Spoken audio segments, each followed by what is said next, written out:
accident, cockpit voice and flight data recorder does not record date information, time information, or helicopter position information.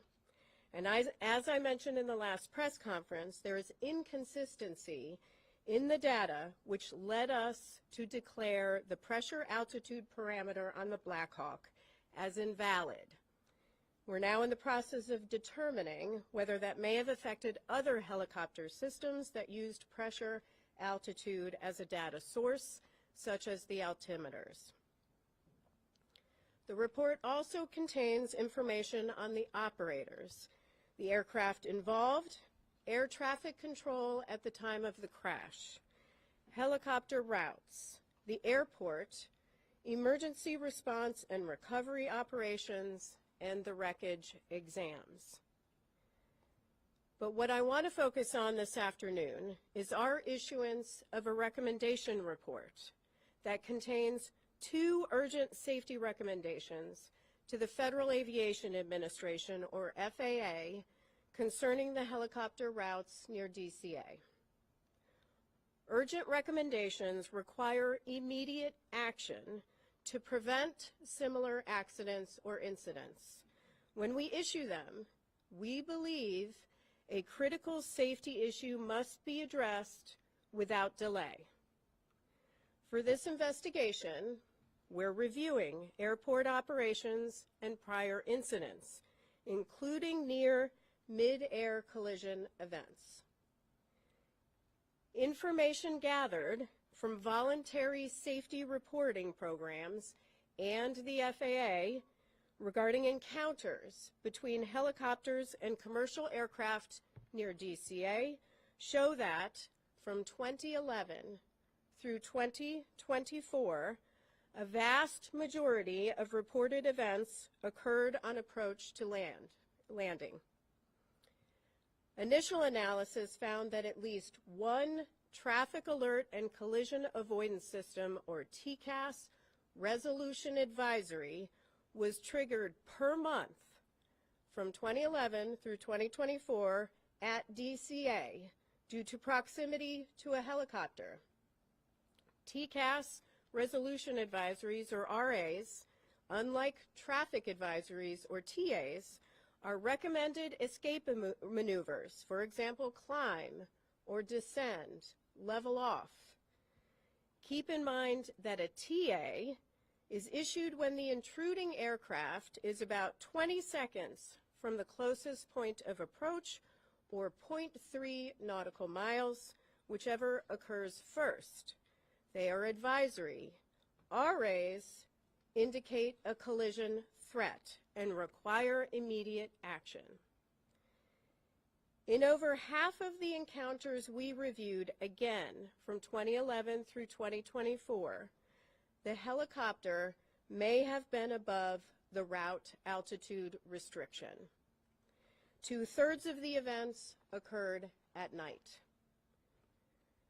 We then reviewed commercial operations at DCA and found that between October 2021 and December 2024, there were a total of 944,179 commercial operations at DCA. These are instrument flight rules, or IFR, departures or arrivals. Again, that number is 944,179 commercial operations at DCA. During that time, again October 2021 through December 2024, there were 15,214 occurrences, or close proximity events, between commercial airplanes and helicopters, in which there was a lateral separation distance of less than 1 nautical mile and vertical separation of less than 400 feet. There were 85 recorded events that involved a lateral separation of less than 1,500 feet and vertical separation of less than 200 feet. As a result of the accident, U.S. Department of Transportation Secretary Sean Duffy took swift action to ensure safety and restrict helicopter traffic from operating over the Potomac River at DCA until March 31st. And I want to commend him for that and commend the work of the FAA to also take swift action.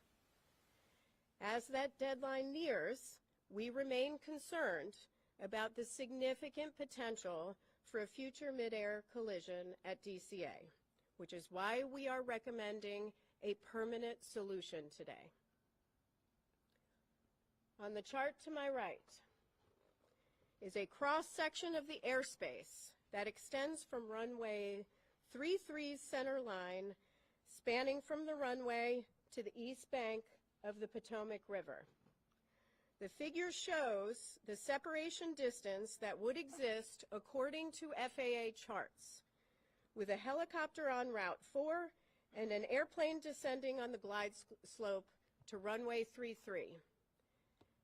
As stated in my last press conference and confirmed by the FAA, helicopter routes established by the FAA have no lateral boundaries, and the Baltimore-Washington helicopter route chart includes no warning for helicopters to operate a defined distance from the shoreline.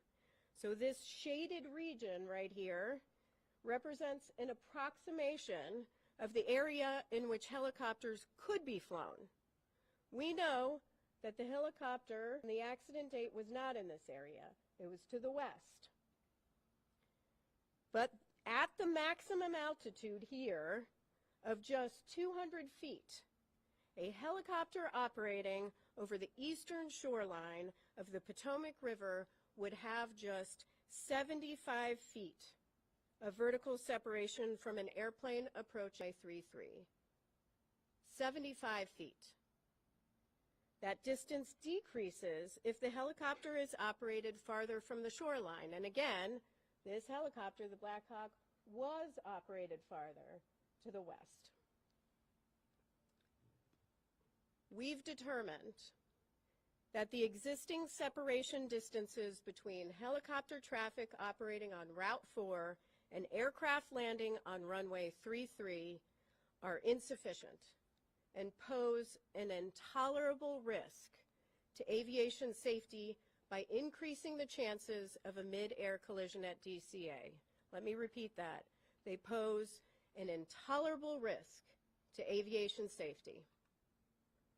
We're therefore recommending today that the FAA permanently prohibit operations on helicopter Route 4 between Haines Point and the Wilson Bridge when runways 15 and 33 are being used for departures and arrivals at DCA. Now, we recognize that a total closure of helicopter 4 between Haines Point and the Wilson Bridge during times when runway 15 and runway 33 are in use would restrict a vital aviation corridor used for law enforcement activity, Coast Guard patrols, and continuity of government operations. Additionally, mandating that controllers hold helicopters in place north or south of DCA while airplanes are operating on runway 15 and runway 33 has the potential to increase risk by adding to controller workload. So we are also recommending that the FAA designate an alternative helicopter route that can be used to facilitate travel between Haines Point and the Wilson Bridge when that segment of Route 4 is closed. From here, our team has a lot of work to do. We'll conduct a number of simulations, including in the Black Hawk simulator, CRJ simulator, ATC tower simulator, all using the accident inputs and conditions. We'll conduct a comprehensive visibility study for the CRJ flight, the Black Hawk flight, and tower visibility, all under night conditions. We will conduct additional interviews in helicopter operations and in air traffic control, and the team will continue to examine the radio altimeters, the barometric altimeters, and additional electronics. With that, I will take questions. Please raise your hand. I will call on you. Please state your name and your affiliation. Yes, sir. Tom Rousey with ABC7 here in D.C. So it sounds like you're saying the way this was done for years, every day was presenting an intolerable risk. Is that a correct characterization? Yes, that is a correct characterization. There's a serious safety issue here, which is why we're issuing these urgent safety recommendations. Fortunately, and I am pleased that Secretary Duffy took immediate action. Now we need to see that more permanent solution. Now that said, you're recommending an alternate route. Couldn't that take it over homes and potentially create battles there? That is something that the FAA has to look at as part of designating that route, which is why we're not describing a particular route. That is something they'll have to look at. Next question.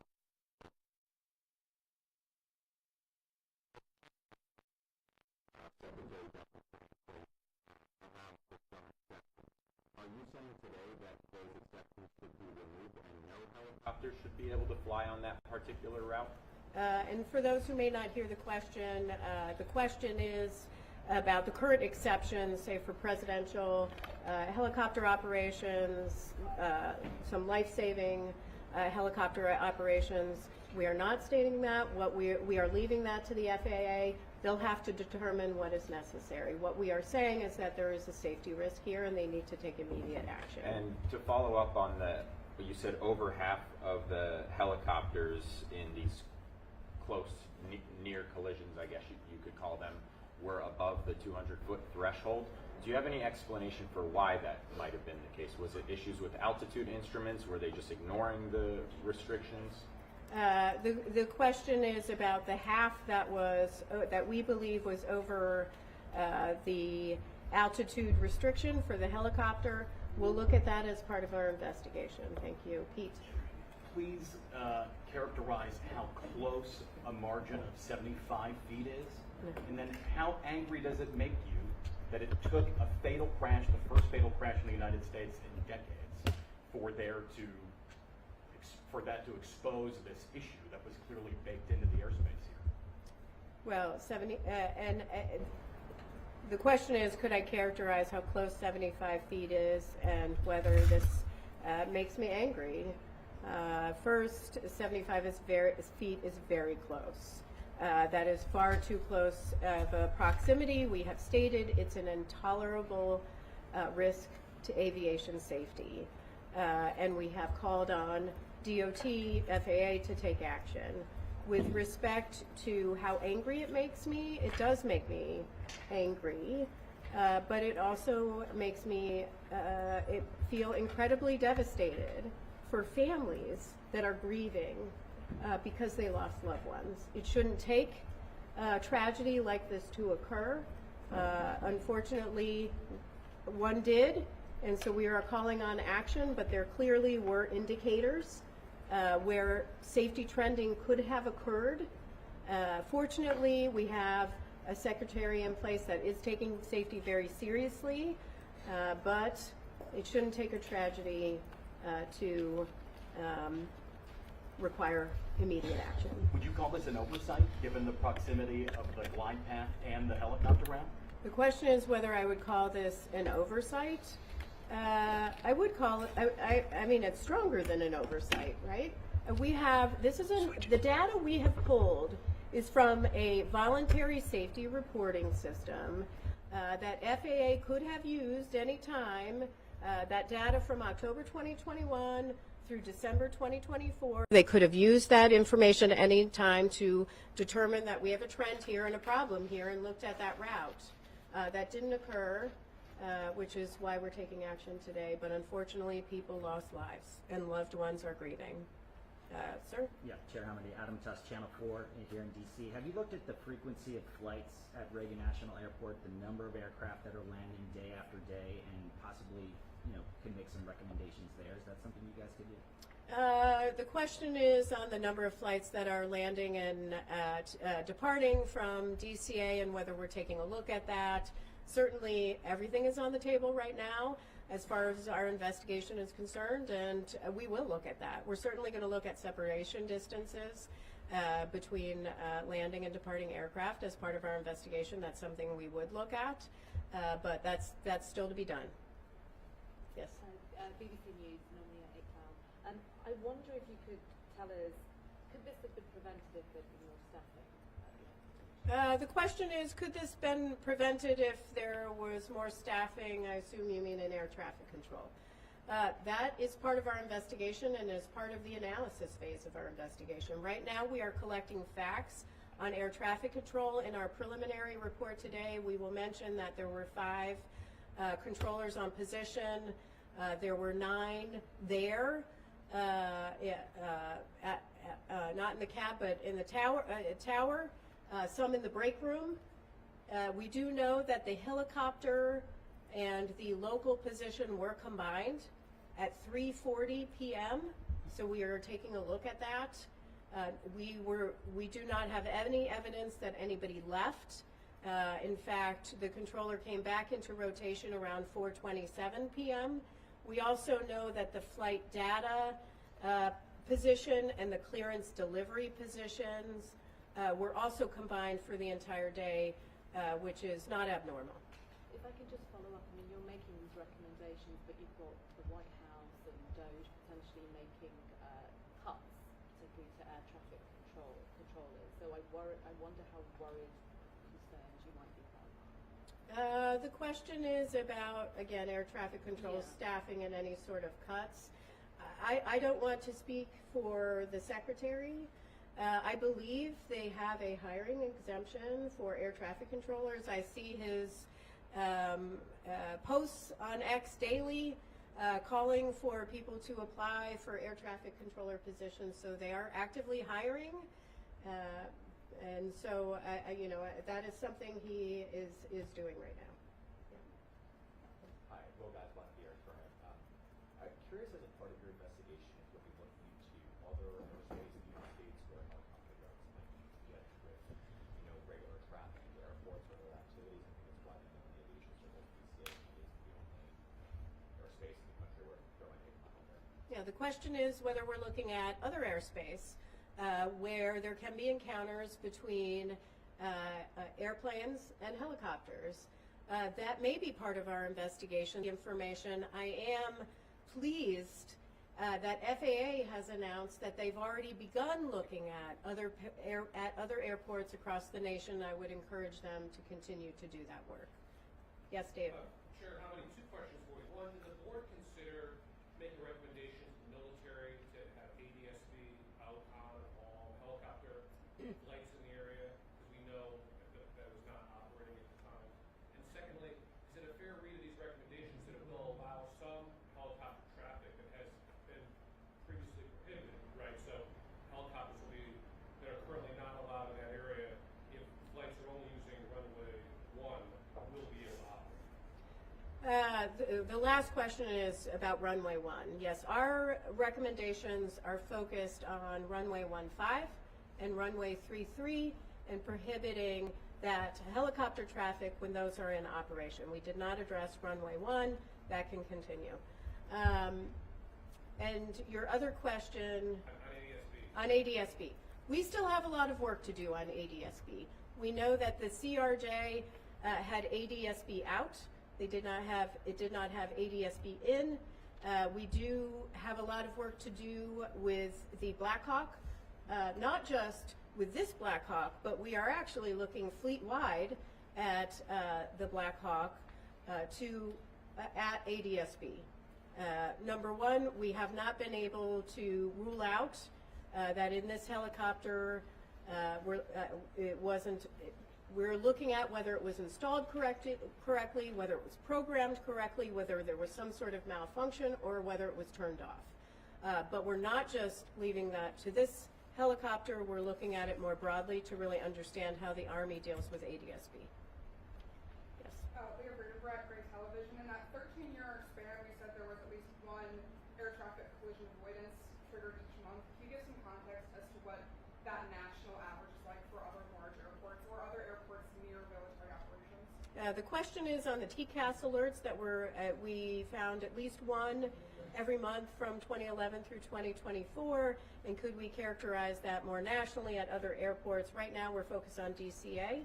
FAA is looking at other airports, and we are pleased with that and encouraging them to do that. we also may look at other airports as part of this investigation. 2 more questions? Yep.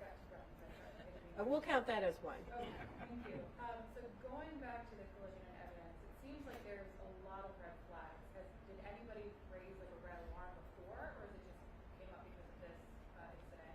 And then going back to the controllers and the combining, do you have any insight into how often that happens, especially at the DCA tower? Well, with respect to, there's a question on the controllers and how often they combine. I will say the combined positions of flight data and clearance delivery, as we understand it, is pretty normal. With respect to helicopter and local traffic, there are standards that FAA has in place on when they can combine them, and they have to seek certain permissions. But as far as data on how often, that is something we are looking at as part of our investigation. And I'm sorry, your second question was?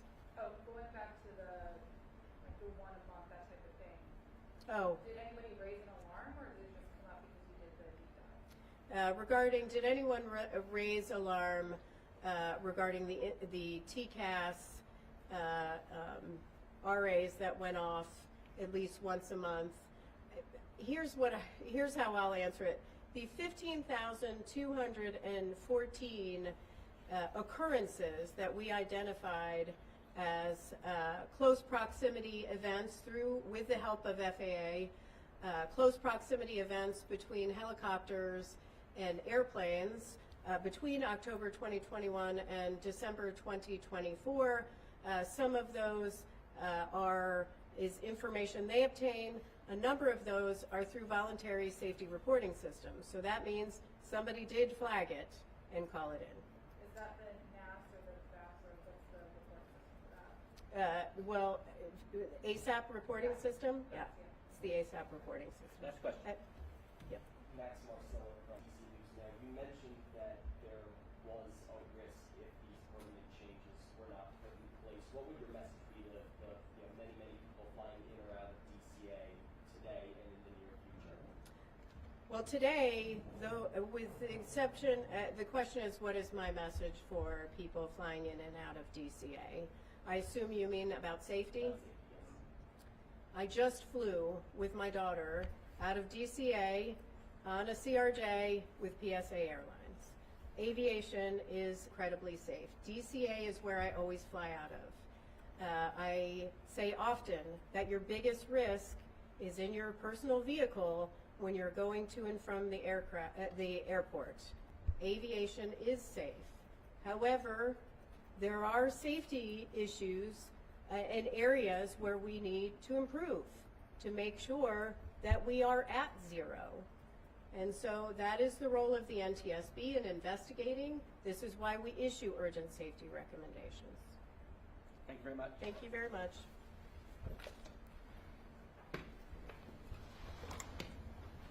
Continue monitoring the progress of the investigation, please check ntsb.gov. Thank you.